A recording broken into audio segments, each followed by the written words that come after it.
no. Okay, hi. We are Holly and Harley from H2 Healing, and we've come today to talk about Ascension and basically the stuff you need to do to kind of get yourself prepared and ready. yes, yeah.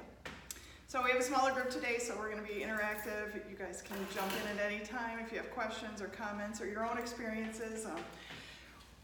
I wouldn't call myself an expert, but I mean, a lot of today is going to be channeled, and a lot of it is mostly, I am a claircognizant is my main gift. I just know things. And we joke I'm also an Aries, so it makes me a terrible know-it-all. So I try to keep it on the down low as much as possible, but most of my stuff is just channeled directly from Spirit. I grew up fundamentally Christian, so I've studied the Bible my whole life. When I was a little kid, like when I first learned about Jesus, I fell madly in love. I was like, oh my gosh, this is awesome. When I from like 0 to 12, I was in Catholic church and really loved the buildings and the people and that stuff, but there were things about the Bible that just didn't quite resonate with me. And I would be like, that's not quite right, and it would give me kind of a sick feeling in my stomach. And as I grew older and studied it, I think I more drank the Kool-Aid than where it was, this is the living, breathing word of God. You don't question it, you don't look behind the curtain. Well then, as I got older and more things didn't seem to make sense, then it was time to be like, okay, it's time to dig a little deeper. It's time to look at other sacred texts. It's time to kind of look at what other people have researched and their experiences going back into history and to seeing what jives. So that's kind of been my passion for the last 3 years. My major spiritual awakening probably happened in about 2015, and that was after a long period of sickness and depression. Like, I was weak, sick to my stomach, couldn't hold down food. Like, I'd try to fold laundry and my arms would just be so tired, and I was like, what's going on? And what was going on in my life was I was working a high-pressure full-time job. I was a part-time youth minister. I was also going to college, and I had 2 kids and a stepdaughter. So it was like all this going on, and I felt like the more I would do, I should feel better, but the more I did for people, I felt worse. I got drained, and it was almost to the point, I had actually had 2 suicide attempts, and it was like, it's time to figure out what's going on with my life. And I cried out to God, and I was like, what's going on? What should I be doing in my life? And then I went and meditated for 15 minutes, and I got a clear vision of putting my hands on people, and they got healed. I was like, well, better look into this. And that's when Reiki came around, and that's when I started learning about all those things that they called me crazy for when I was a little kid. Oh, those are actually gifts. Those voices and that information that you do have, that's real. You're not just making this stuff up. So it's like, so that started that. Since then, I've had like a huge passion to just learn about all things spirituality, read other sacred texts, learn about Hinduism and Native American culture and beliefs, and it's just snowballed. We're kind of funny. We're either reading something, watching something, or listening to something about spirituality. So now it's like, okay, you were sent here to share this with other people. So that's what we're here to do. Yeah. Me, I guess I didn't have that fundamental of a background. I was just always inquisitive and curious about anything and everything. And I, would get information or feelings off of people when I was a kid and didn't know what was going on or why. I was just like, all right, I guess I'm just a weird little kid. And, after a while, I guess just growing up, and I spent a long time where I ignored all of these gifts and was just kind of bumbling through life. And I guess my reawakening probably happened, I would say, a couple years ago. And since then, it's just anything I could get my hands on to read, or anything I could listen to figure out what all is going on and all of this awesome spiritual stuff that's happening. Why is it taking place? Like, what is the point behind it? And that, I guess it comes down to Ascension, to getting us ready for these new energies that the earth is moving into, and this new era of peace, love, and happiness that we're moving into. So starting at the beginning, I don't know how much you guys know or don't know, but there was an event in 2012. We passed a gateway, and many people were pushed into spiritual awakening during the period of 2012 because we passed a gateway of, whether you knew it or not, we were very close to nuclear holocaust. And the powers that be that are watching us, our angels and guides, were like, either they're gonna make it at 2012 or else the earth is gonna be gone. They're gonna blow themselves up, basically. And we made it past that. And once we pass that gateway, then all these extra energies are coming through to help people ascend for the great shift that's gonna be happening. And growing up in the church, I learned about the Rapture. I watched the Left Behind series, and thought Kirk Cameron was awesome. It was so dreamy. But there was still something that was off, that didn't resonate with me, and even in my years of ministry, I would never minister, or preach about it because it didn't quite make sense. Well, now coming into spiritual awakening and opening up and reading all these other sacred texts, it's like, oh, like the stories are all similar, but a little different, the getting sucked up into the sky, and I didn't like the fear around it. If you didn't get to this point, you were going to burn in hell, and that never resonated with me. So now learning that, I always wanted to be a good person. I always wanted to be a positive person, but then it's like, why? What are you working towards? And so then you learn about the shift, and it's like, oh, this all makes sense now. I'm actually working towards something, towards an event. Yeah, and I don't know if anybody's familiar with the Law of One book. It talks a lot in there about the harvest. And when I first read it, I'm like, the harvest? I'm like, this sounds kind of creepy. And I was a little freaked out. I'm like, but I'll read more and see what happens. And the harvest is basically just, it's kind of like the Rapture, but without all of the fire and brimstone. Like, nobody's going to be left behind. They just won't make the shift into this new paradigm with us. And if they still have lessons to learn in this 3D realm, it won't be on this world. They'll be transferred to a different world where they're still running in 3D. This planet, after a certain stage, won't be able to hold people that are still trying to live this 3D paradigm. They just won't be able to exist here.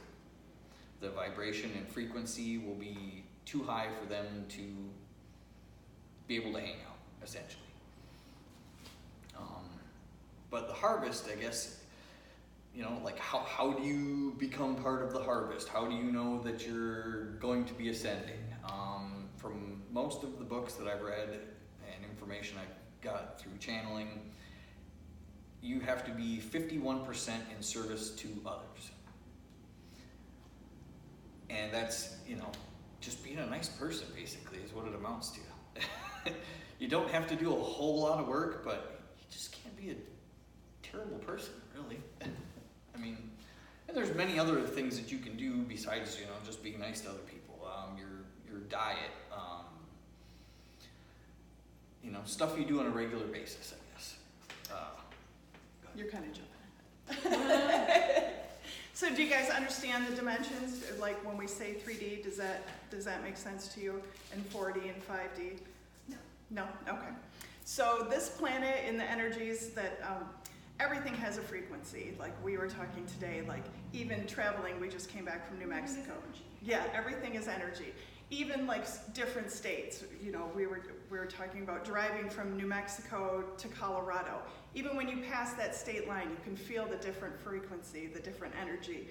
Coming from New Mexico and then driving back to Michigan, it was like, you can feel the lower densities. The Earth right now is in a lower density frequency, and we have these people that are awakening into this shift and vibrating higher, and don't resonate with the vibrations on the planet now. So these people that are moving into these higher frequencies need to go someplace else to be. And there's people that are choosing to stay in these lower dimensional frequencies, this 3D, 4D, and then 5D is the new Earth. And it's more of a separation than the actual dramatic rapture. Like even now, I've experienced it in my life. I can, even with my parents, like I can see one side of my family like starting to awaken and get it. And then I have the other side of my family that is stuck in negativity and just won't get out of it, won't get out of the constant negativity, won't get out of the constant complaining, won't stop involving themselves in low vibrational activities and that stuff. So you can already see the split starting to happen, and it's going to get more dramatic as we get closer to the full-on shift and separation. Does that make a little more sense? Mm-hmm. Yeah, you'll start noticing more, friends, family, whatnot, just living in this fear and negativity. Like that person you always show up and they're just like, oh, I had the worst day today, and every time you talk to them, something terrible is happening. Like, it's a choice. I mean, they can either decide to be stuck there, or they can get over it and move on. And I don't know, it's hard to explain. It's hard for people that are trying to do better, to sit back and watch their family members just be like, nope, I just want to sit down here in my pity party and my world sucks. Well, it's what you make it. It really is. And we get comfortable. I mean, that's where... There's a certain layer of comfort with that, too. It's a comfort in the familiar, but you're still uncomfortable in this, stuck situation like I was before. In depression and that stuff, I had to change my life drastically, painfully. I had to separate from people that were dragging me down. I had a spouse that was burning holes in my aura. It was like, that was physically draining me. I didn't know it until I was told that's what it was, but I could feel it. I could feel that I was drained. And there's been friends and family that I've had to separate from that have been draining or negative. And then there's people that will bring themselves up so that they can be around you, and then there's people that will not, and you gotta kind of let them go and not be around them. So the event that we're moving towards is we get information from the sun. Like we were just talking about our ears ringing. I don't know if you've ever experienced that lately, and that we're constantly getting downloads and upgrades from the sun. And this major split that's going to happen is a giant solar flash from the sun that's going to come down. So that's what we're preparing for. That's going to be the big shift. So why would we want to ascend? Seems like a 5D Earth would probably be pretty awesome to hang out in. I don't know. Yes. Much better than a 3D world. Yeah. Wouldn't it be great to be surrounded by high vibrational people who are happy, instant manifestation, sharing our gifts with each other instead of a monetary system, no need for government because we're all just taking care of each other, natural medicines, or not waking up to go to a job that you don't like. People will be going to do things that they love to do, I love to collect stones. I'll be collecting stones with a big smile on my face. Some people like to color. That'll be their thing, It'll be whatever people love to do instead of, well, I'm not qualified for this, or I have to pay exorbitant amount of money to go to school for this. And all of that is going to go to the wayside. It'll truly be heaven on earth. Or you can choose hell on earth, and it's your choice, And some people just won't make the cut, but there's easy ways to do it. So actually the first and biggest one I think is the be nice. Just be nice. You wouldn't think it was so hard, but is it be nice to the nice people or be nice to everybody? Yeah. And it's hard to look at somebody that just cut you off and be like, oh, well, I don't have any ill feelings towards them. I guess the thing that helped me recently is looking at it with compassion. You don't know what that person's going through in their car. They could be texting, and yes, shouldn't be doing that while you're driving, and it's irritating to other drivers, but they could be, going through something. You don't know what they're going through, so instead of cursing at them, you just be like, I have compassion for you. Do what you gotta do, and my day is still gonna go about my day. I'm not gonna let this one event bring me down. And we can't forget that we're all connected. We are all truly one. So when you treat someone else like crap, you're actually being mean to yourself. Does that make sense? Yeah. So yeah, just being nice. And like the Bible says, even a heathen can be nice to someone else that's nice. We have to be nice to the people that aren't nice to us as well.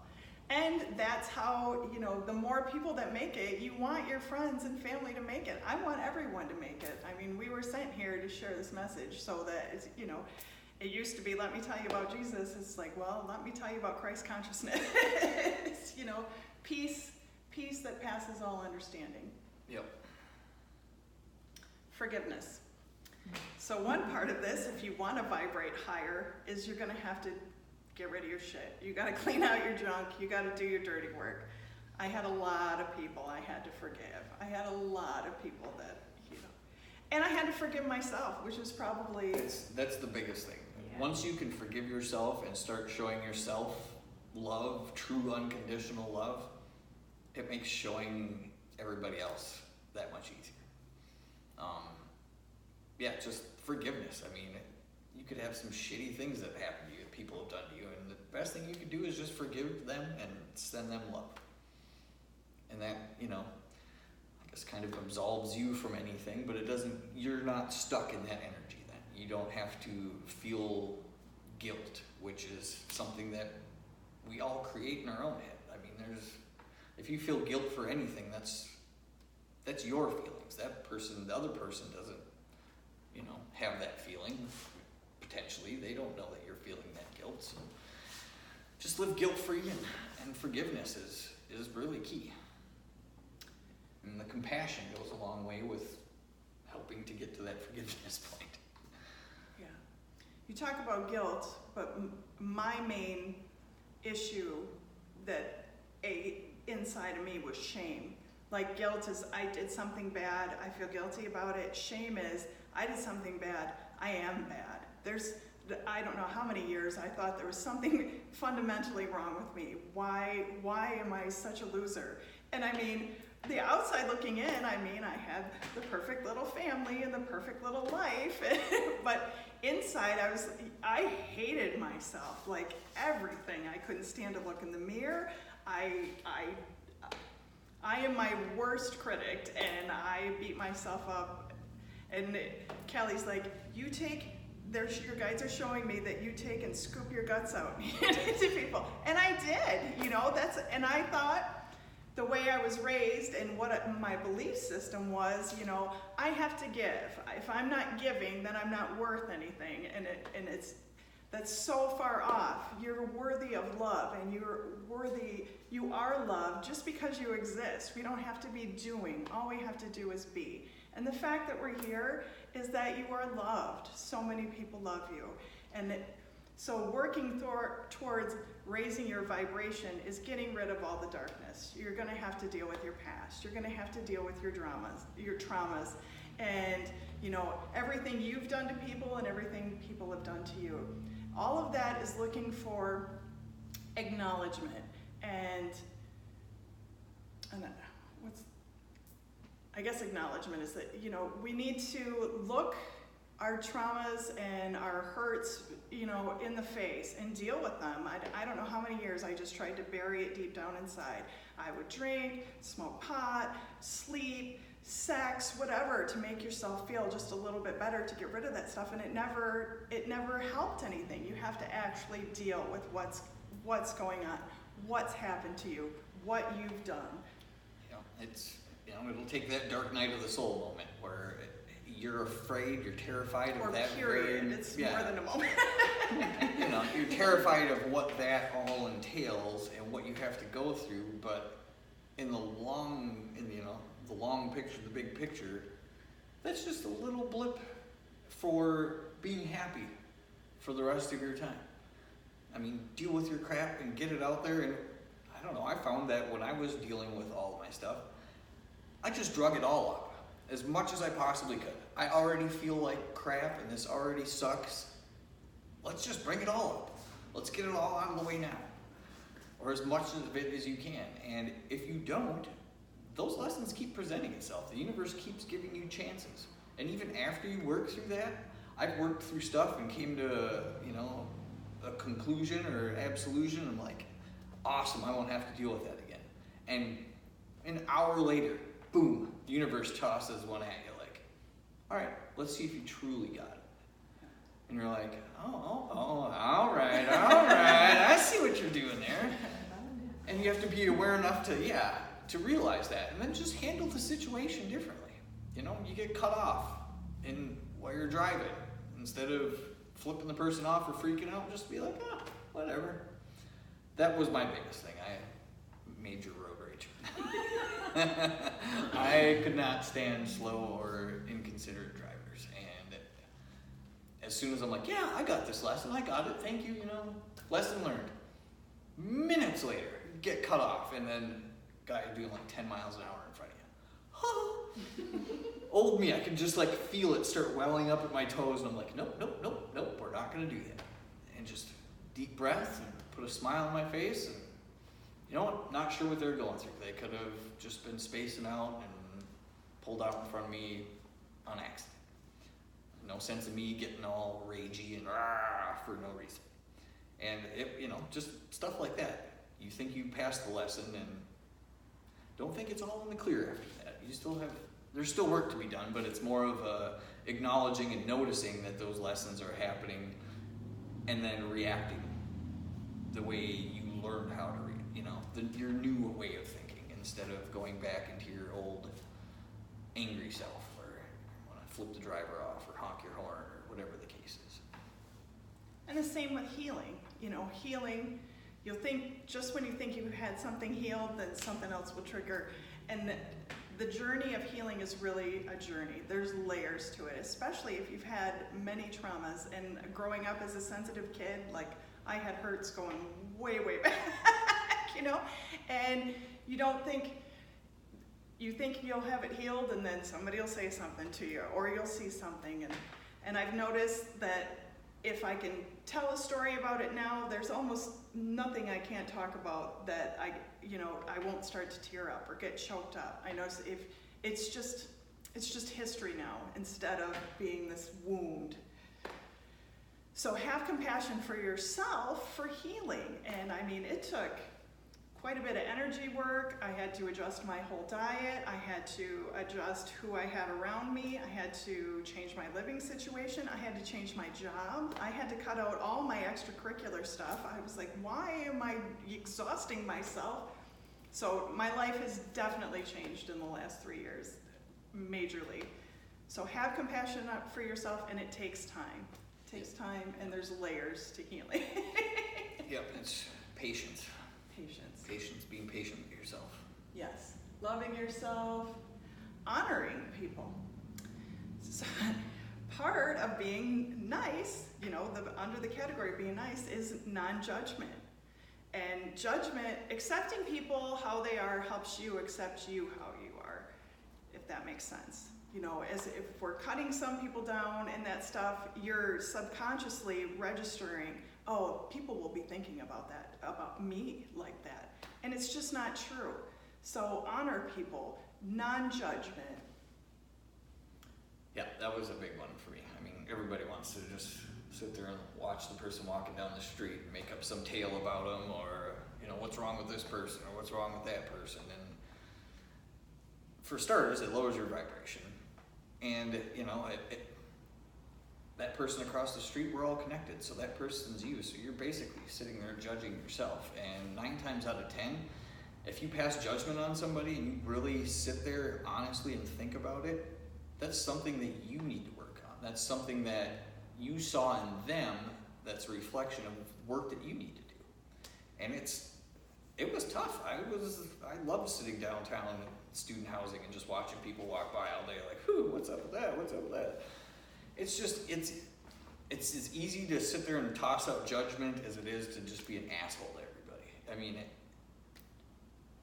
it's easy to do. It's easy to sit and talk about negative stuff. You get around the water cooler at work, and rarely do you have a person like, oh, hey, I had an awesome time. It's usually, well, this went wrong or that went wrong, and everybody just kind of collects and tells everybody, you know, the crappy weekend they had or the stupid, you know, the terrible parts of their weekend. Like, we need to get away from that. We need to get away from the judging people, and that comes, you know, with the compassion. I don't know what that person across the street, you know, is, what's going on in their world. I can't really judge them. Nobody can judge. And it's a huge ego boost, you know, if I judge someone or say something, well, that makes me look a little bit better, you know, like with gossip, that hit of ego, you know, where it's like, I have information that you don't have, so I feel just that little bit superior, when really it's just, you're just feeding your ego, you're lowering your vibration, and you're getting you farther away from Ascension. Yep. And the ego, trying to cut the ego out is a big part of Ascension. Just acknowledging that the ego is what's talking instead of your, you know, inner feelings. And ego will tell you a story. Ego wants to tell you a story. It has a whole story to go along with whatever it is. Your gut feelings don't have that. You'll just get this, you know, they'll give you direct information instead of trying to create this story to basically inflate yourself to make yourself feel better. And check in with your heart. I mean, this whole time that we're moving into is heart-centered living. If you're moving from a place of love, it's not going to steer you wrong. I mean, even I catch myself going like this because it's like, what's really in my heart? Yep. And feeling that and acknowledging that instead of, you know, sometimes you gotta, where we're headed, we gotta check out of the brain part and move more into the heart and what your body feels, what you feel is right. Sometimes people will say stuff and they're like, oh, my brain just told me this, but my heart is feeling this. We need to start listening more with the heart. That's where that compassion, the unconditional love, the, you know, oneness of everybody is going to tie it all together. So those are the things that, the positives under Be Nice. I made some notes of things to get rid of under the Be Nice, and the first one is lust. I mean, we talk about, I guess I wanted to open up with, you know, how can we tell that we're in the end of days or the end times? And it's like, I mean, we all know the awful things that are happening right now. I mean, things that you would never even fathom. Sex with children. I mean, I can't take my kid to the grocery store without, you know, being super sensitive, empath on steroids. I feel looks, I feel what people are thinking, you know. I can't take my daughter to the grocery store. It's disgusting, you know, or to have men looking at her, or you can't go anywhere where you can feel, like I can feel when somebody's checking me out, you know. It's like, I'm a person, I'm not an object to be for your viewing pleasure, you know. And into, you know, this child pornography, these rings of, you know, sex rings with kids and that stuff. And I mean, just even pornography, you know, when I was a little kid, it was stuck in the back shelves in a back room and you didn't have access to it. And then all of a sudden, you know, maybe you could get it on your TV, and then you could get it on your computer. Now everybody has it in the palm of their hand. I mean, these are the worst of times, you know, and the way our government is running. So, I mean, get the lust out of your eyes, and women are no different. They're, you know, I catch myself, you know, when somebody says something about something and you're like, oh, but it's like, no, it's the same thing. Men want to be treated as humans, as an object of love and not an object of lust. Do you want to pipe in?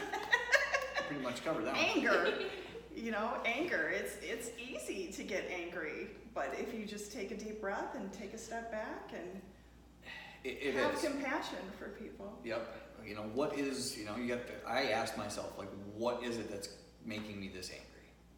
What exactly, like, honestly is making me angry? What's the story I'm telling myself? Yeah.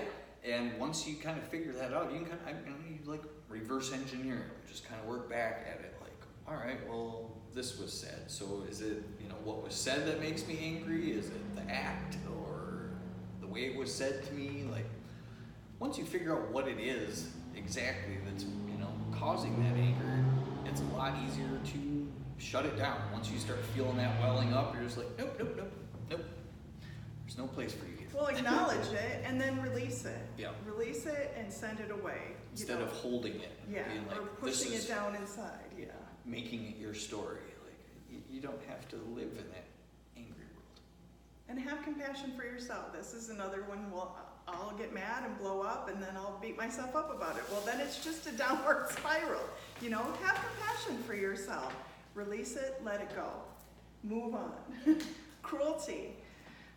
These are times of, we've seen the animal cruelty. We've seen people, people are cruel to each other. Our government is, there isn't a lot, get rid of the cruelty in your life.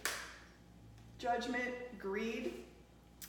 We have had a huge push lately to release a lot of material possessions. We've gotten rid of a lot of crap in our life, just like, you gotta be careful because your possessions will own you and it becomes a god. It's fighting the constant need to think you need to buy something every time you go to a store, or I need to have this, or I need to have that. You have to ask yourself, do I really need this to survive?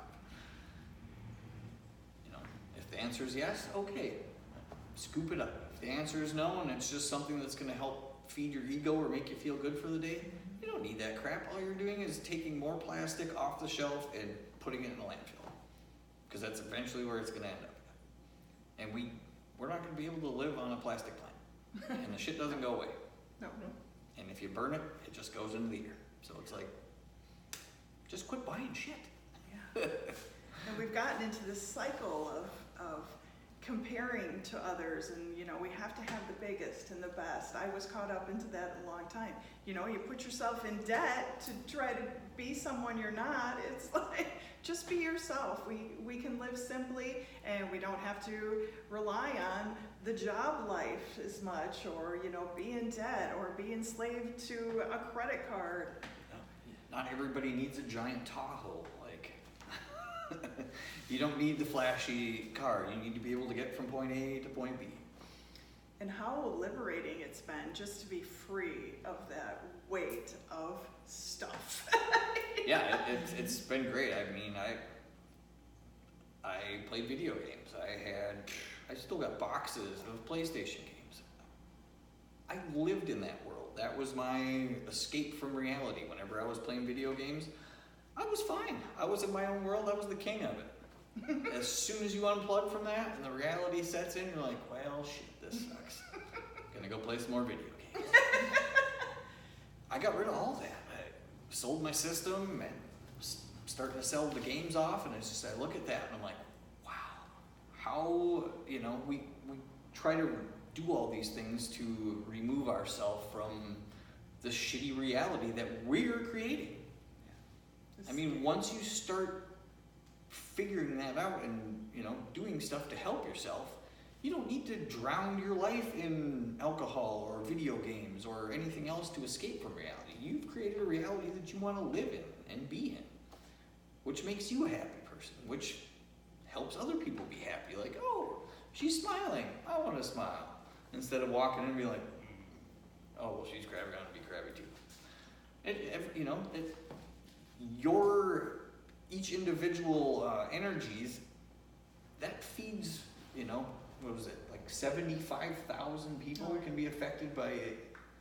Dr. Wayne Dyer said one enlightened person can affect 75,000 people. Mm-hmm. And that's not even, like Buddha enlightenment. That's just somebody just being a nice person. Just, random acts of kindness. Vibrate. Yep. Vibrate. Gluttony.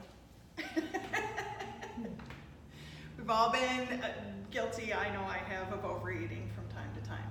It's just another drug. It's another escape. It's another crutch. Yep.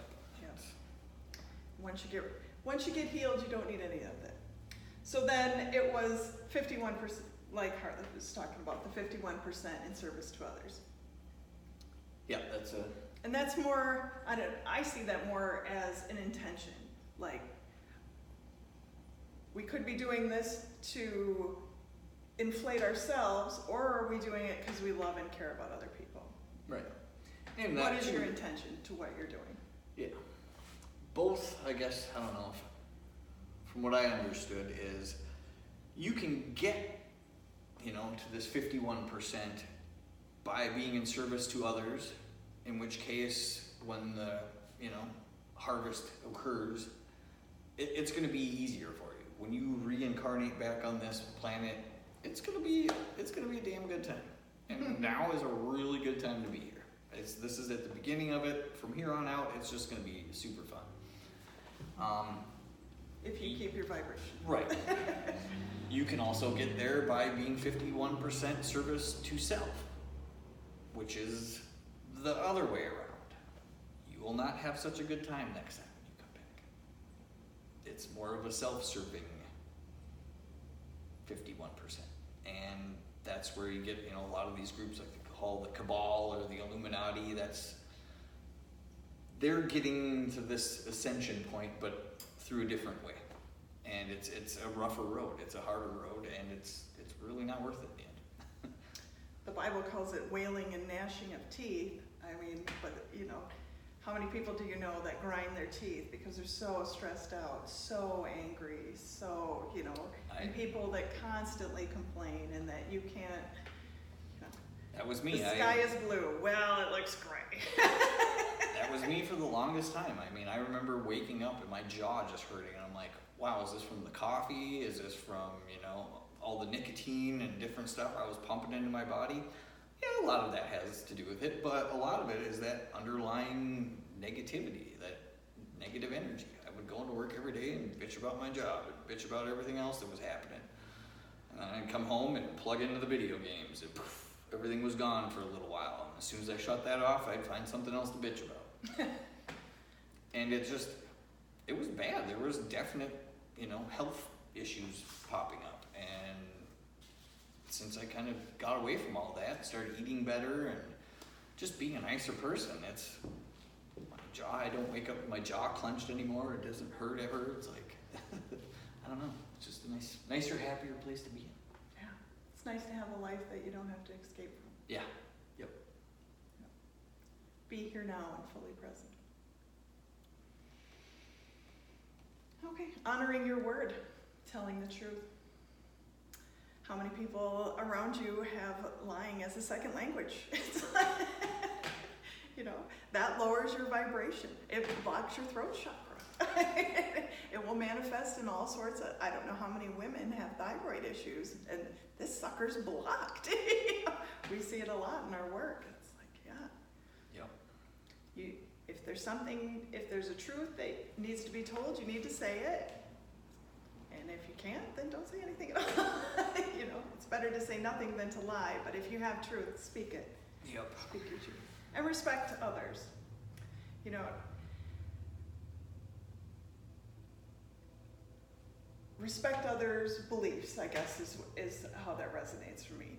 You know, not everybody's going to be in the same place. Not everybody's going to be at the same vibration. Some people just won't get it. And we need to have compassion for those people as well and respect their beliefs. Okay, maybe your beliefs are different than me. You know, and usually I start most of my talks with, take what resonates with you and leave the rest. You know, before I read every book, you know, that is my thought in my head. You know, don't throw it all away. Take what resonates with you. And there's power in planting a seed. You know, there's so many possibilities out there. We are truly limitless beings. This is a limitless planet.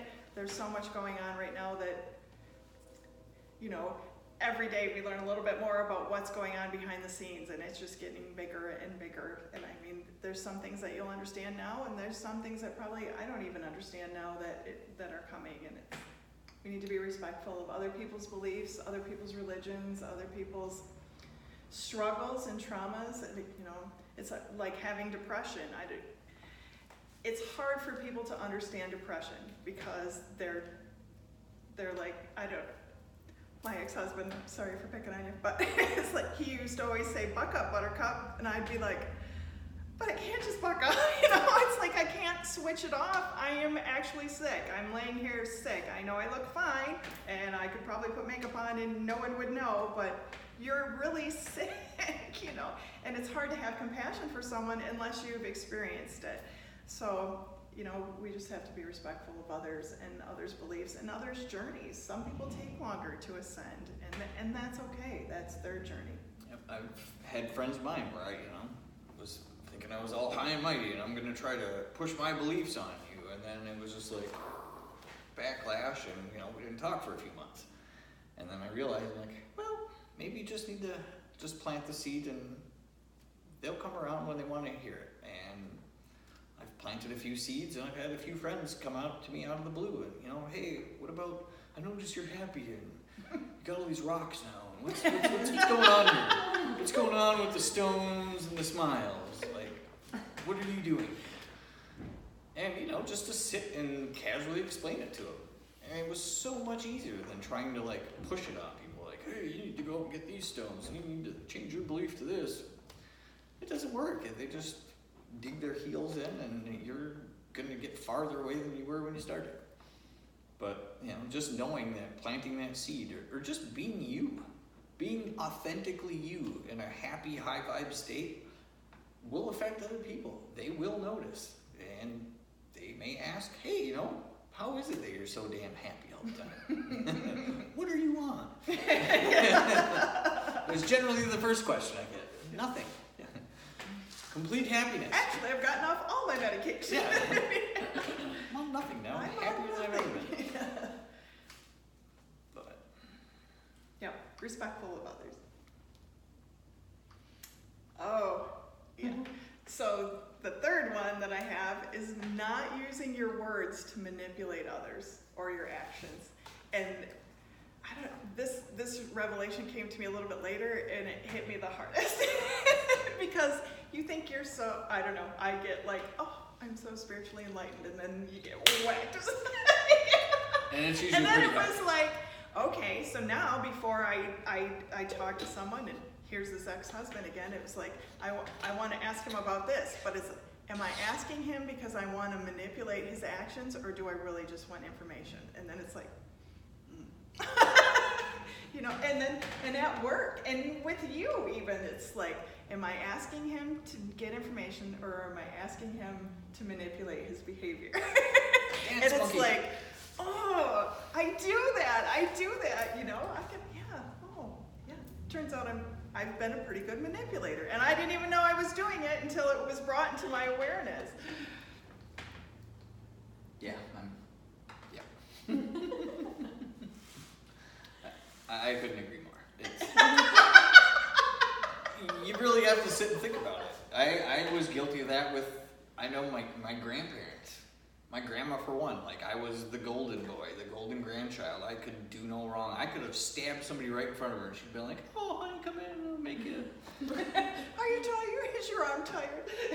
But I noticed, I'm, realizing it now, I used to manipulate the crap out of her when I was younger. Just with words, or even a little look was enough to do it. And I felt terrible. This last time I went home, I apologized to her. I said, I'm sorry for all those years of doing that. That was not good, And I don't know. And part of that was am I just telling her that to make myself feel better? So you can kind of, Which is a manipulation. So you kind of just work yourself in a circle, and then, once you're finally just like, I'm doing this because it needs to be said. And I didn't care one way or another. If she was mad at me after that, or whatever the case was, it was what it was. It was something that I needed to get off my chest. But, yeah, just being cognizant of, what's coming out of your mouth. And why. And why. Intention is everything. It really is. Yeah. No manipulating. Okay, now to diet. So I've made huge improvements to my diet in this awakening process.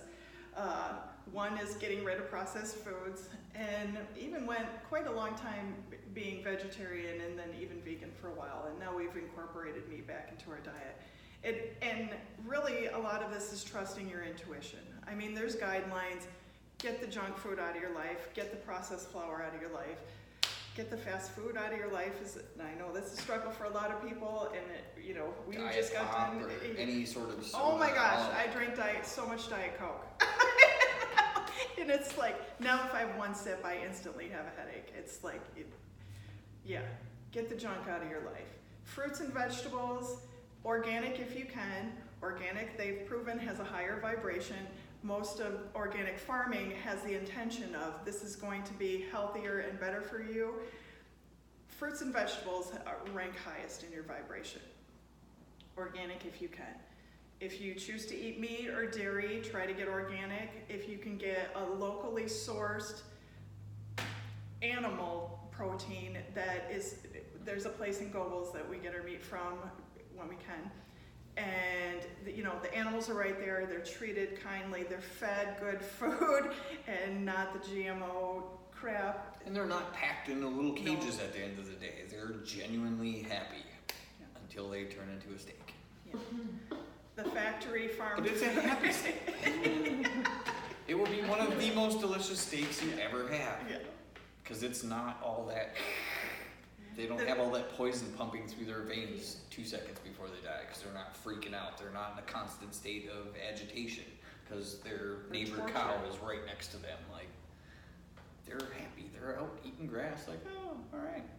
And the next thing they know, they're a steak. Vegan and vegetarian are definitely the higher vibrational. Well, yeah. But If you got listen to your body. Trust your intuition. I mean, even we go back and forth between, all right, let's have burgers or something with ground beef, and then we won't touch it for a month. And tonight yesterday I made this broccoli and rice thing. I usually put ground beef in there. Didn't this time. I used falafel instead. Just as good, almost better. But it's just, it's trusting your intuition, what you feel your body needs. Sometimes I'll make a burger and she's like, well, I'm not really feeling it, so I'll make a beet burger or something for her. But it's just what you're, listen to your body. Yeah, listen to your body. Listen to your intuition.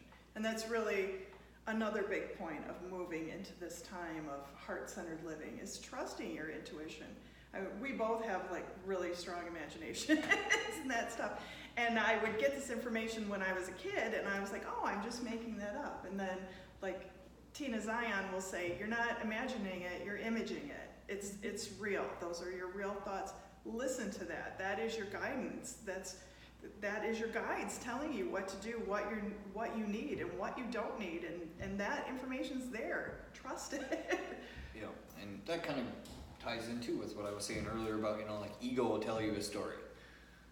You'll get a whole story of, you'll be making up excuses of why you should eat this ice cream cone. Your intuition, your body will be like, eat a freaking ice cream cone. Okay, I'm going to get an ice cream cone. Not, oh, but it'll, just this one, or, once that starts happening, that's ego talking. That's you trying to talk yourself into whatever it is or justify whatever it is you're about to do. That heart-centered living isn't that, it's a feeling. And you might get a voice with it that says, hey, do this. But it's do this, not do this because this, and this.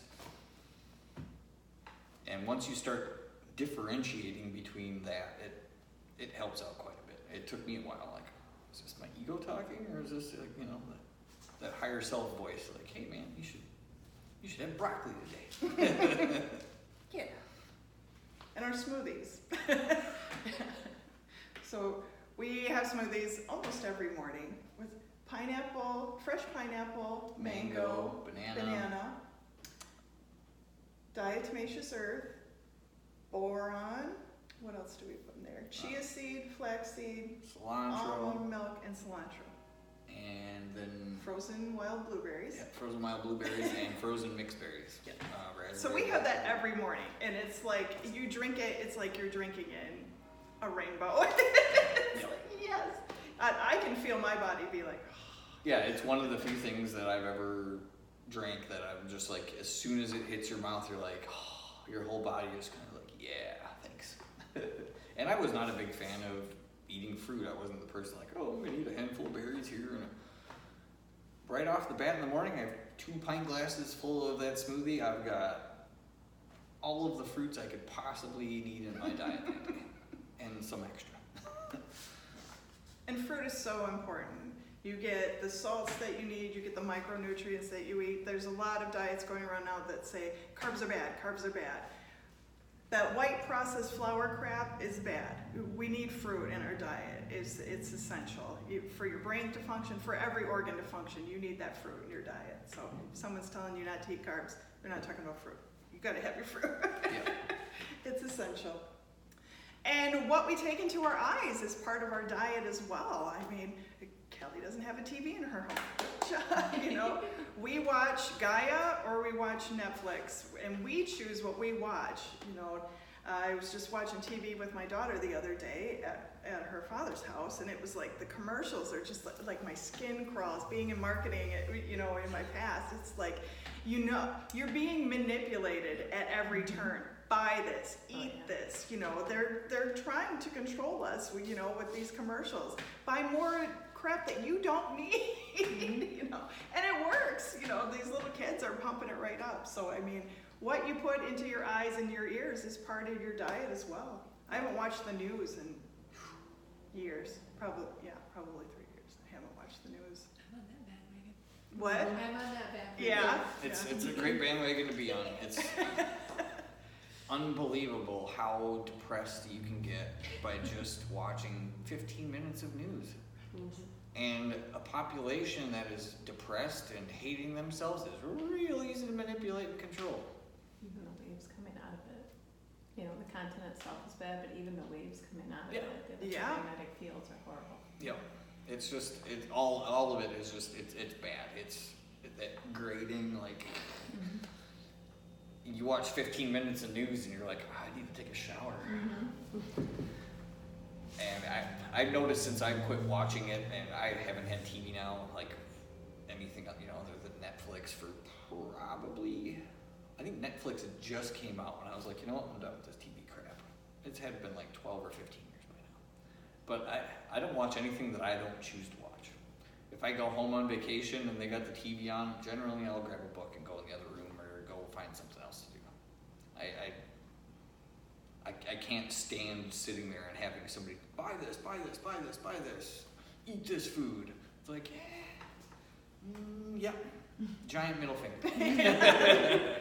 No thanks. Yeah, and it's called a television program because you're being programmed, you're being manipulated. Your values are being, you know, even just to watch something on TV, you know, 10 years ago they couldn't even have that on TV, and now it's any kind of, you know, filth or, you know, torture or violence or all that crap. I mean, I don't know, I'm thinking about the video games too. Oh yeah, the video games. Oh, what did you tell me the other day about raping a hooker or something on a video game? And I'm like, kids are doing that? Mm-hmm.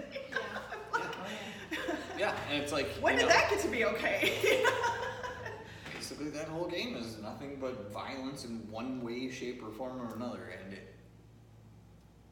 kids are eating that shit up. It's a big online community where all these kids are just like, holy crap, man. So you're playing that for hours, and then you're going out in public. How are you? Exactly. My point exactly. Yep. So you have a choice, is the point we're making. Yes. You can turn off the TV. You can get rid of the video games. You can get rid of the microwave. We've been living Oh, together. yes. The first time in my life, I have not had a microwave in my house in 7-8 months. I thought before that you couldn't live without having a microwave. How the hell are you supposed to warm shit up in between? You don't just eat the Toaster meal. oven. Like, we have a toaster oven. We put it right back in the freaking pan. It warms it up nicely and quicker.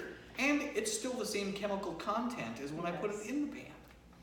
I've seen experiments online where they watered 2 different plants, same tap water, one was microwaved, one was just poured into the plant. Woo! Huge difference. The microwave water isn't even really water anymore. It physically changes the chemical compound and makeup of anything you put in there. Yep.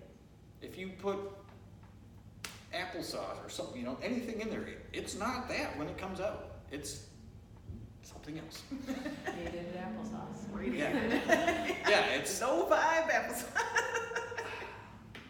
and just And that goes- the rays that coming out of that affects you, and if you're sensitive, you can feel that. I mean, I can feel it. We'll go for a walk on her lunch hour, and up until recently, because they've got construction there, we used to take this one path, and at a certain point, there's power lines like, 10 feet maybe above your head? As soon as we get to that point, I get this weird skeevy, like creeped out underneath the skin feeling. I'm just like, oh yeah, there's the power lines.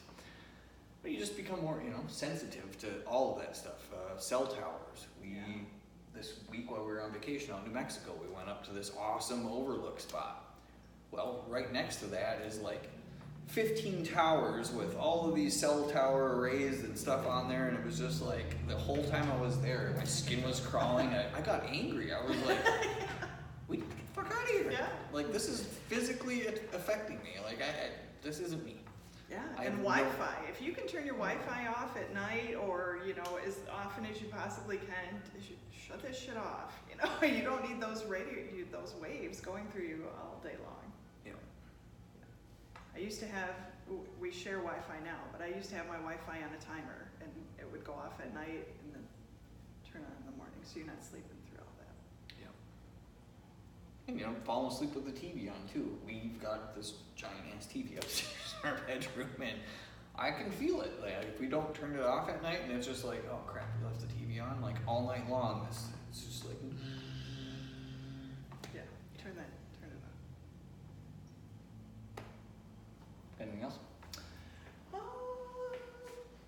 As far as diet, the music we listen to.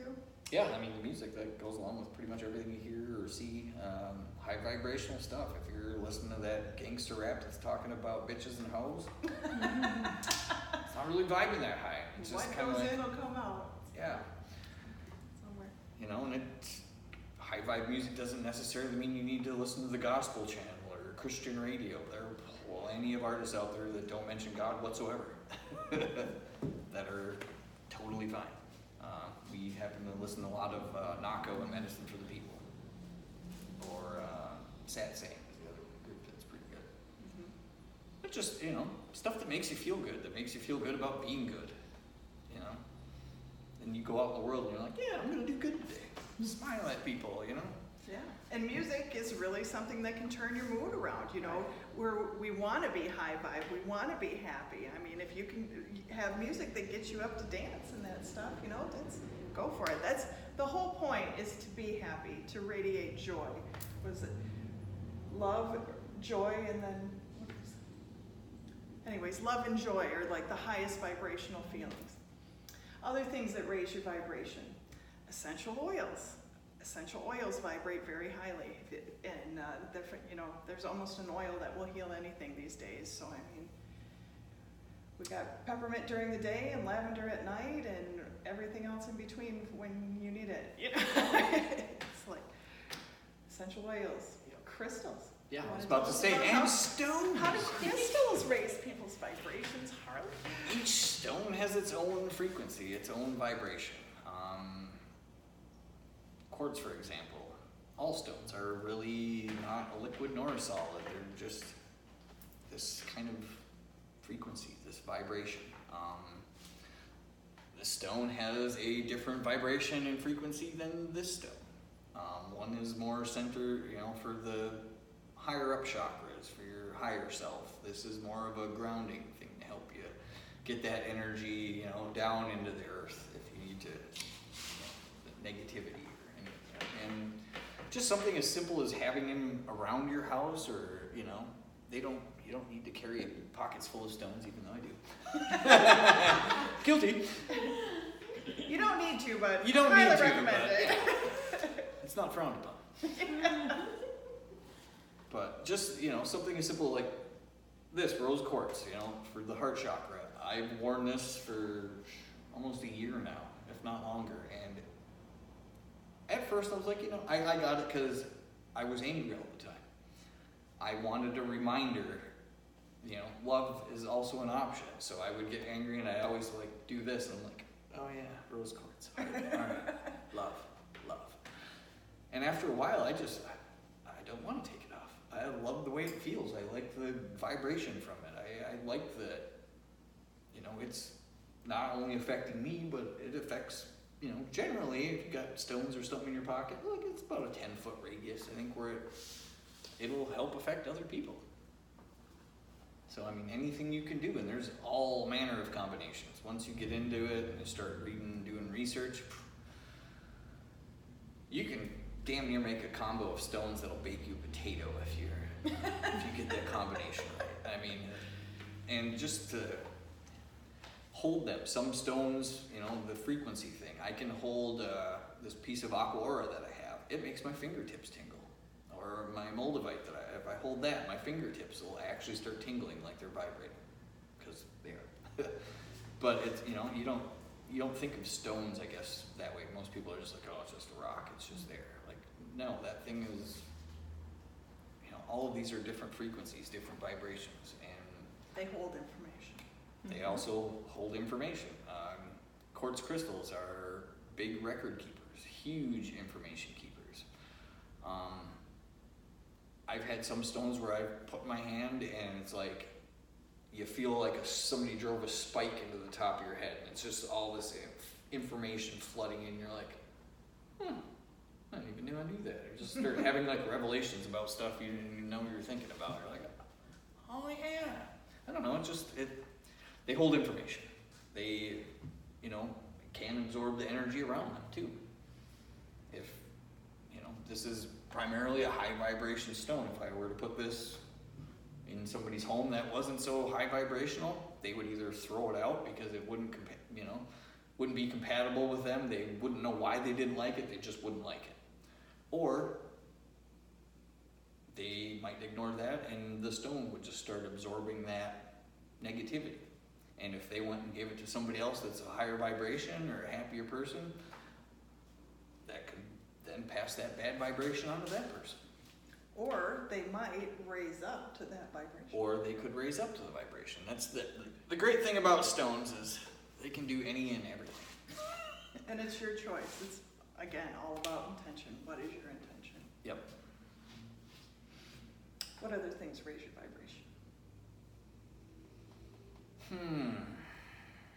Well, out of a channeling recently that came up, it was like, if you're feeling down, as simple as closing your eyes and imagining a pet cat or a pet dog. All you have to do is close your eyes and imagine petting that animal, and it raises your vibration. You can change your mood. Yep. Something that simple. Yep. And if you don't like pets, you can think of a significant other that to raise Or your anything vibration. really that makes you happy, that puts you in that happy place. Yes. And if you have a bunch of negative energy weighing you down and you can't seem to get rid of it, there's also grounding. Several times, you'll see us as much as possible walking on bare ground, being out in nature, all of that. You can send that negative energy right into the ground and it will transmute it, and you don't have to deal with it anymore, and that raises your vibration. So what about people who struggle to ground? Last time we did Reiki, I had to ground into Cali because I couldn't ground like that. That's what helped me here, as opposed to flying. You should talk with them afterwards. Yeah. I can already, I guess. Yeah. I've got a few. And I do the barefoot, and I enjoy being in nature, but it's calming, and it grounds in some ways, but in other ways it's just, I'm up here. Yep. I'm always up here. Yeah, I guess the first thing I can think of is there might be a blockage or like a meridian line that's been severed, that you're not getting that flow into the earth. I guess I'm getting right now. Sometimes just drinking water, I can feel myself ground when I drink water. And maybe you can set that intention until we can, I guess we'll put a plug in for energy healing here. The part of the work that we do is reconnecting your flow lines, your meridian lines, your energy flow and that stuff. So there's people where it's been severed or it's blocked, there's something you need to release, there can be. And a lot of times too, I've noticed, more with practitioners that have come in for sessions, I guess we try to live on these upper chakras, so we're always up here, and we forget that we have these other chakras down here. So we're just like, oh, well, those are just good, and they'll just keep doing their thing and churning away. And I've seen, we've had clients where their upper chakras are just huge and swinging and doing great, and you look down and it's like their root chakra is like the size of a baby fist. Like, holy crap, how do you even, how? And it could be 9 times out of 10 it's a blockage, or your meridian lines are either severed or not fully connected. So that doesn't allow that energy, it gets stuck here instead of allowing it to flow down your legs and out your chakras and your feet into the ground. So that's one thing. Energy healing, and the root chakra crystals, the reds and the oranges. Root vegetables can also be very grounding. And I don't know, lately my body's been like, you need to eat as many beets as possible. Like, I drink beet juice. There's a beet salad at our local restaurant that I crave. Meyer makes a beet burger patty that's actually very good. So I eat a ton of beets. Cabbage, turnips, parsnips, which I know they aren't the great. Sweet potatoes. I was on a sweet potato kick for a long time because those grounding root vegetables. Yep.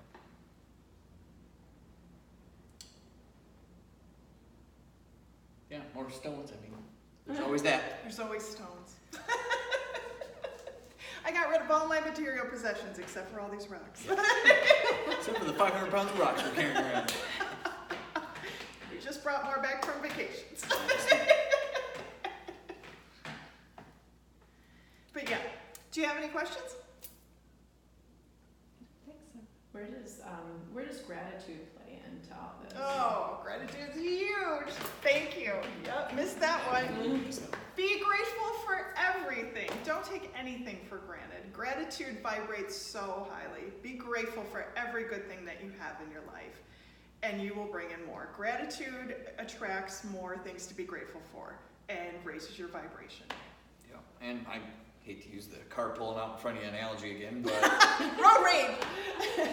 that person that just pulled out in front of you, be grateful towards them, because you know what? They probably just slowed your car down so you didn't get T-boned at the next intersection, or something along those lines. Like, all of these little things, like all of these lessons are like, oh man, it's hard, it's tough. You got to be grateful for that, because after you learn that lesson, you don't have to learn it. You know it, and then you just have to act on it next time, instead of having to go through all of the crap of the hardships that come along with getting these lessons but not learning them. Yeah. Or And seeing it as when you change the way you look at things, the things you look at actually change, and they've proven that. We watched this whole video about how they shot this light through, and they could, when it didn't change until the light knew that someone was watching it. So literally, physically, if you change the way you look at things, the things you look at change. If you are grateful for everything, even the lessons, be grateful for the lessons. And the people that, if this resonates with you, I'm going to share that before we incarnate, we sit down with these people and our soul family, and we work out, who's going to teach us this lesson. And really the people that are bring you the most struggle in your life are your closest and best friends. They're in your soul family. And even though they may bring you all this pain and turmoil, they're actually in your soul family one of your closest friends. Because only someone that truly loves you would be like, hey, I'm going to come down and I'm going to help you with this lesson. That takes someone that loves you, So have compassion and be grateful for even the people that cause you so much pain. Yes, we're here to learn and to transcend these lessons and be grateful for them. Yep. Life's so much easier. It really is. It sounds cliche, but I went for a long time just an angry, spiteful little man. Hating everything, like, I always had something to prove to somebody, and it's like, you know what? I don't have to prove anything to anybody. I just have to be my authentic self. And as soon as I started like not hiding my weirdness and just being who I was and openly being who I was, not just when I was in my house by myself, but out in public, wearing crystals, carrying backpacks with stones around, like just weird stuff that most people are like, what is up with this guy? I'm a much happier person. I don't have to explain to you why I carry stones in my pocket. I just have to do that because that's what I do, and I'm happy about that, and I'm okay, and I'm happy with myself, and I truly love myself now. So once you get to that point where you truly love yourself, it makes loving and gratitude for everybody else so much easier. Yeah. And all the, for so long, I was like, why God, why me? Why am I going through all this stuff?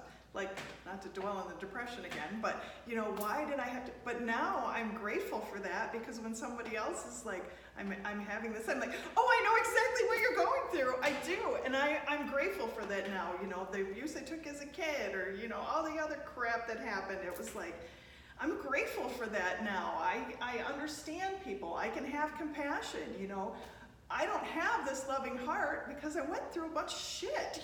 Really, that's who made me what I am today, the gifts that I have now of love and compassion. I wouldn't have that if I hadn't been through those things. Yep, I look back on a lot of the hardships that I've had, and I'm like, man, at that time you're like, man, this really sucks, this is worse, this is the most terrible thing in the world. Like, I remember one of the things that sticks with me, and my dad said, is like, you know what, you've been through this, this, this, and this, and you're totally fine. And I'm like, you know what, I am, and was totally fine. You just gotta, accept it and be grateful for those little lessons and notice them as lessons and realize that without all of those things happening, you wouldn't be the person you are today. And also, I can look back on every one of those experiences and see where I was so loved and so cared for. And if I hadn't gone through that, I wouldn't know that. Yep. And I'm truly grateful. Yep.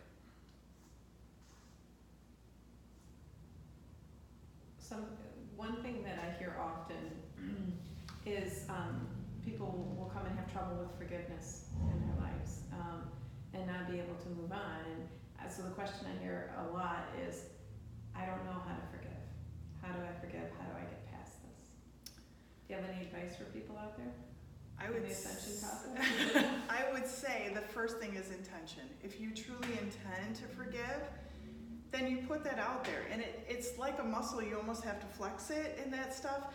And once you set the intention that I'm going to forgive this person, and ask your angels, guides, God as you know it, source, whoever, your higher power, your higher self, help me. The Bible says that our angels are loose and bound by our words. And our guides and our angels can't help us unless we ask for help. So if you're struggling to forgive someone, say, please help me forgive this person. You've set this intention you're going to forgive. You've asked for help. It's going to start the wheels. And just like healing, in my experience, forgiveness takes layers. Like you'll think you forgive all of it, but then there's just a little bit more there. And have compassion for yourself. You're gonna, all these instances are coming to mind where I thought I forgive something, and then they say something, and you're like, gosh, and then you're like, oh, there's a little bit more I gotta do. There's a little bit more I gotta clean out, or else I wouldn't have had that reaction, or else they wouldn't have said something, and I wouldn't start to cry. Have compassion. It's a process. It's not like, hey, I'm going to forgive you. Oh, it's all better now. I have never had it work that way. Yep. You can say, all right, I forgive this person. And then a few days later, something happens with that same person. And you're like, or like she was saying, you just got to, I forgive you. It's just like a reminder. You got to keep forgiving. Until finally one day it's like, oh, I've truly forgiven them. I don't have any more triggers from them. I'm not tied or bound to them anymore. Yeah, well, they asked Jesus, how many times should I forgive them? 7 times 70, which is just, it's a number for infinity. You have to keep forgiving, keep forgiving yourself, there is a little bit of bitterness and hatred in there. It's okay though, I'm gonna work on it. I'm gonna take care of it. It's no big deal. I'm human. Yep. We may be limitless beings, but we're stuck in this meat suit for now. And we're in this 3D reality right now, and all we can do is the best we can do. And I mean, I guess as far as that goes, and you know, the whole ascension process, we're all limitless beings. People see Earth, you know, like why would we choose to come here and put all of these limitations on ourselves to try to struggle, to try to uplift this world, to get this, you know, collective consciousness going? We're limitless beings that basically put all of these limits on ourselves before we come down here to try to, I don't know, ascend essentially. And I guess, where am I going with this? To grow, and yeah. To grow, but we have to realize, you know, a lot of people like look at themselves like, I can't do that, I can't do this, I can't do that. You're a limitless being that put those limitations on you, and you have to realize that the stacked up limitations that we put on ourselves before we incarnate here, only somebody that is a master of the master class would be able to handle this. It's not just some like Joe Schmo entity like, we're gonna incarnate on Earth. Poof, they'd be done in like 2 seconds. We are masters. We've done this for millennia on countless different worlds. We were put here, we chose, all of us chose to come here at this time and place. We, you know, some people don't like to hear it, but we chose our parents for whatever reasons before we even came here. We made this conscious decision to put these limits and blockages on ourselves, to learn these lessons, to help raise our vibration. Because a stagnant world, you're not gaining any frequency. You're just plodding along, and there's no learning, no growing process. So without these limitations that we put on ourselves, we wouldn't have that opportunity to have these lessons, to learn this stuff, to grow. And we just have to remember that we are a master class. We, as limitless entities, this body dies, you go right back up there and start all over again. Well, let's see, I'm going to come down here, and this time I want to have, you know, a bum leg or whatever the case is. Yeah. All of these different things to teach you all of these different lessons. And we have to realize to learn compassion, to learn forgiveness, to learn unconditional love. Yeah. We are the ones that put all of these limitations on ourselves. But the good side of that is everything you fix them. need is right inside you. Yep. You are fully equipped with everything you need to be successful and to ascend. Yeah, And you have guides and angels that are with you all the time. You know, we have teams that are cheering us on. And I don't know how many times I felt so alone. And it's like, no, you're never alone. Even in your loneliest times, you're never alone. Yeah. But just, biggest thing, like, have compassion on yourself and forgiveness and love yourself. And once you start doing all of that inner work and having all those feelings for yourself, it's easy to have that or it's easier to have that for other people, complete strangers. I mean, Yeah. And the belief that it's going to be hard work. You know, I was taught that as early. You got to work hard. You got to, go. No, you don't. You just have to be, really be happy, relax, rest when you need to rest, work when you need to work. Don't push yourself too hard. Have compassion on yourself, for yourself.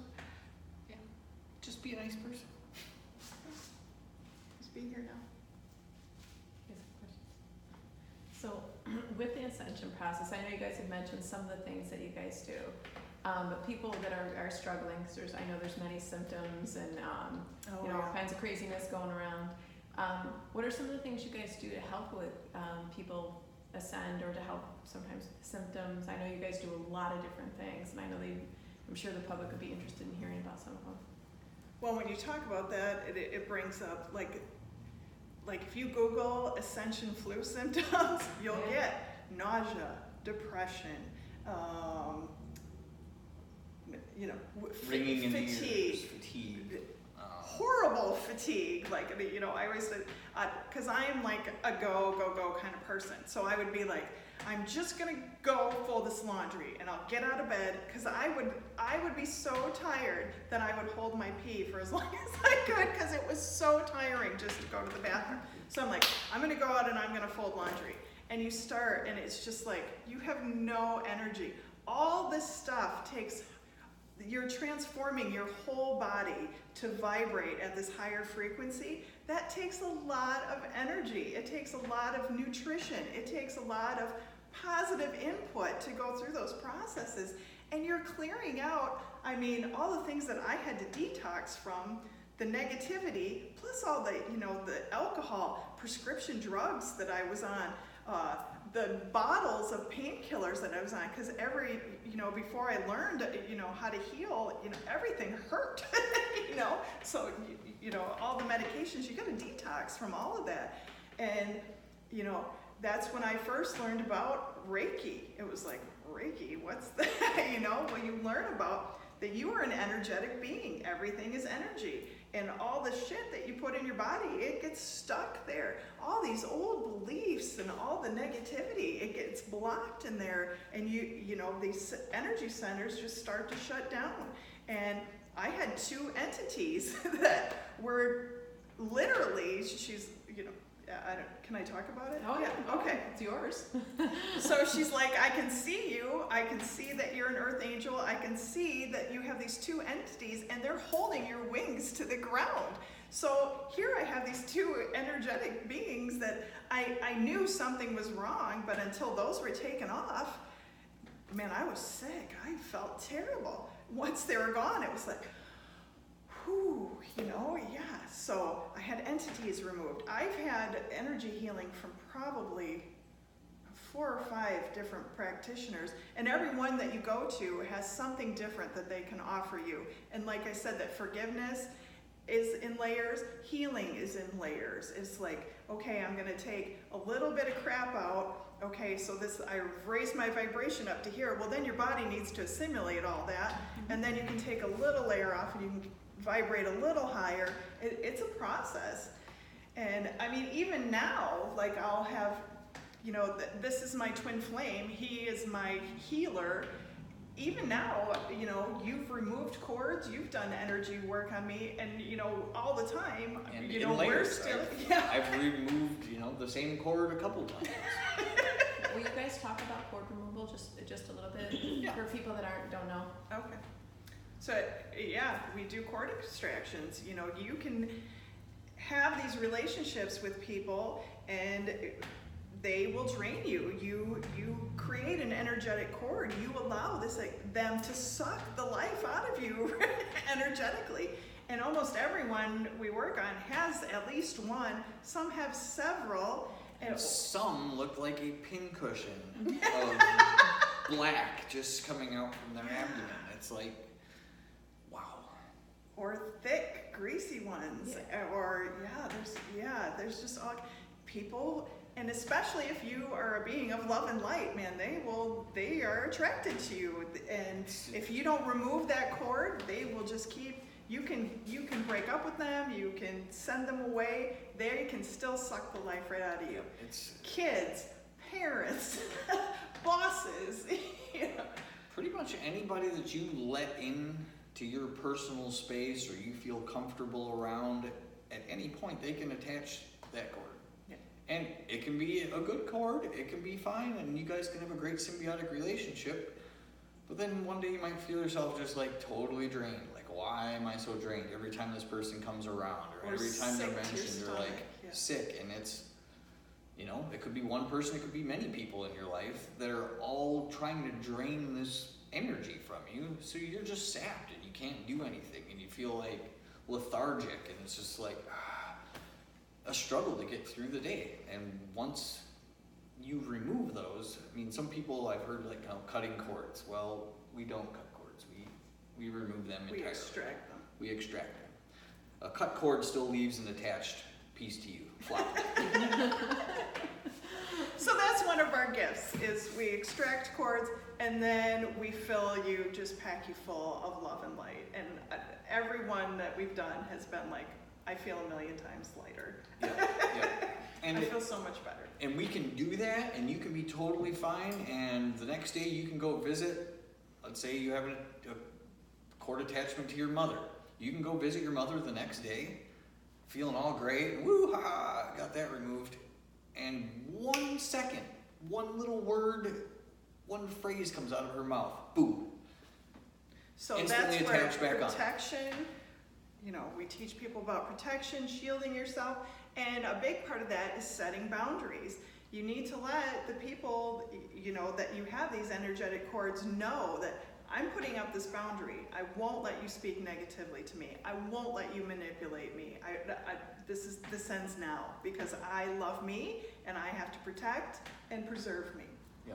And it might be hard. It might be family members. It might be a It mother, probably brother. is family It more than likely is family members. And, if they truly love you, they'll understand that you need to keep that space for a while. And it helps them with their ascension because they're like, oh, I have to be responsible for myself. Oh, and they'll either raise up to your level or they'll fall away. Tell them about your heart center activation.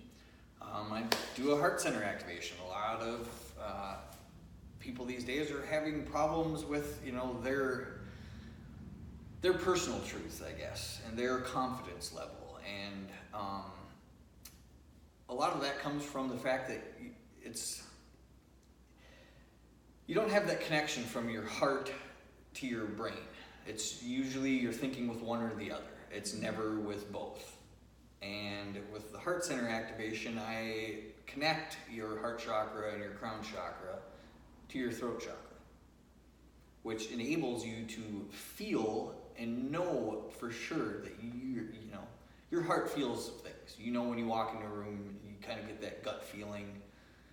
That's your heart telling you, hey, this is a bad situation, or this is a good situation, or whatever the case may be. But your heart feels that way before your brain starts talking. And that the crown chakra and the third eye, that's all seeing. It's all knowing. It's always open.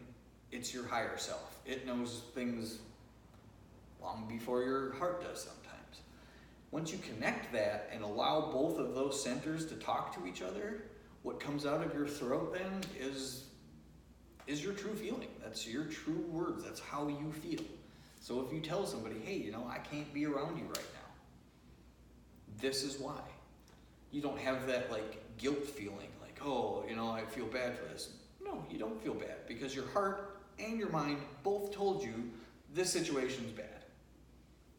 And when you speak that's, those words are power, and people will be affected by it. There's no two ways about it. And it's, something, I guess, a gift that I was shown in one healing session that I had. And from then on, I'm like, oh, yeah, this is something the world needs. So we also do that. Yeah. And I mean, every negative thing that somebody says to you, every experience, this is stored in your energy center. And when you're getting energy healing, Reiki, whatever it is, your body releases that. Before, when I worked alone, I could see black vapors coming out of people and that stuff. I could actually see the negativity leaving them. Now, working with him, we only work together now, I can watch it flow. He sucks it into him and sends it into the earth. So then it's gone. You talk about having problems forgiving someone. Sometimes there's a blockage there. Sometimes you're so burdened with negativity and that stuff. It makes it tough. When you open up these energy pathways and everything's flowing and healthy, it's a lot easier to love people. When your heart's unblocked, it's a lot easier to be compassionate for yourself and for others and for forgiveness. Yeah, it's like a clean slate. You get to start over energetically again. You don't have all of this stuff weighing you down. You're your true person, and you can act how you want to act. You can choose to go back to your negative ways and hating on stuff, and in which case you'll be calling us again soon. Or so. Yeah, the other way, where you're feeling great every day and you just keep that feeling going, and then it's easier to recognize when somebody's being negative and trying to attach that cord to you. You can be like, no. I'm putting up this boundary. I'm sorry. And when you take on this negative energy and these negative thoughts and you keep, or nasty food, whatever you're putting into your body is stored there, it manifests as these ailments, I don't know how to, one of my specialties is arthritis, I work very well at clearing inflammation out of people's bodies and that stuff, and that's anger. When you're angry, that's stored in your joints and in your body. Inflammation is terrible for your health. You got to get that out of there. All kinds of ailments. Thyroid. When your throat's blocked, it's how many women have thyroid issues, and it's your throat chakra. You've got to get that unblocked.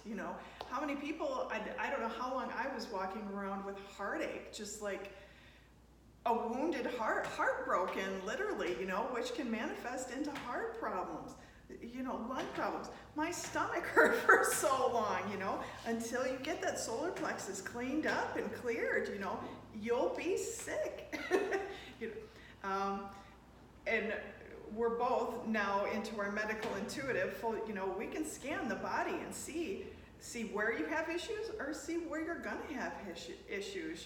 Hips, I see we've had a lot of women lately with hip issues and that stuff. And just constant chronic stomach aches. And 9 times out of 10, there's been a meridian block in the knees. Or the root chakra is so bound up and caked up full of negativity that you can't let that release into the ground. And how many of us have financial problems? That is your root chakra. If you have this clogged up and that stuff, you're not going to manifest your abundance. It just can't happen. And fear. So many people are wrapped up in fear. Yeah. Until you get that cleared up, you can tell yourself, I am safe 100 times. But if you're blocked here, it's not doing anything. Yeah, you got to realize that fear is just another one of those things to kind of keep you down. And you really need to realize God, Spirit, whatever you want to call it, took the time to make you so it could observe the universe through your eyes. At no point is that entity going to be like, let's do something terrible to him. Like, you're guided and protected. I can look back on so many instances where I should have been dead. 100%, without a doubt, I should have died. Totally fine. I've done stupid things. I snowboarding for years. I had a compressed heel. That was the extent of my injuries after years of doing that. You just realize that you're divinely guided and protected, and God or Spirit doesn't want anything bad to happen to you, period. God is not out to get you. God is love, and love and fear cannot exist in the same space. Fear is an illusion. It's something that you create, not anyone else. Yep, it really is. Get your stuff cleared up. Nothing to fear. Exactly. You're divinely guided and protected. Anything else? Yeah. So how do we get a session with you? Oh. Well, that's easy. You can sign up. Yeah. You can email us, text us, call. At where? What's your contact information? Yeah. Our email is h2healingt@gmail.com. We are on Facebook and Instagram. And our cell number is 616-302-1331. You can call or text. Yeah, we also. Oh, and you can contact us through the Gifted Healing Arts Center. Yes. Yes, you can. And really, I've had several readings, and many of them have been with Callie, and why not get all the help you can from as many people as possible. At first, I didn't trust my intuition either, and it was like, until you get someone to kind of hold your hand for a little bit and coach you along, it helps. Get a reading. There's nothing to fear. There's nothing evil or scary. And I mean, get the help you can. Yeah, get all the help you can. I mean, that's all of us as healers. People can say, well, I've had a Reiki session from so-and-so before, or a healing session from so-and-so. Each one of us has different things that we bring to the table. So just because that person didn't heal you doesn't mean, they didn't do anything. It's a layer, another layer. It was something that they were more specific, their area. We're kind of like the smorgasbord of And our gift, and it really is a gift, is to pour, to be a conduit of pure divine love to flow through you. And who doesn't need that? It's what the world needs now. Is love. Yeah. Anything else? You. All right. All right. Well, thanks everybody. Thank you guys for coming. Oh yeah. Oh. For those who didn't get it, contact information. Oh, look at that. There we go. Okay. Thanks, everyone.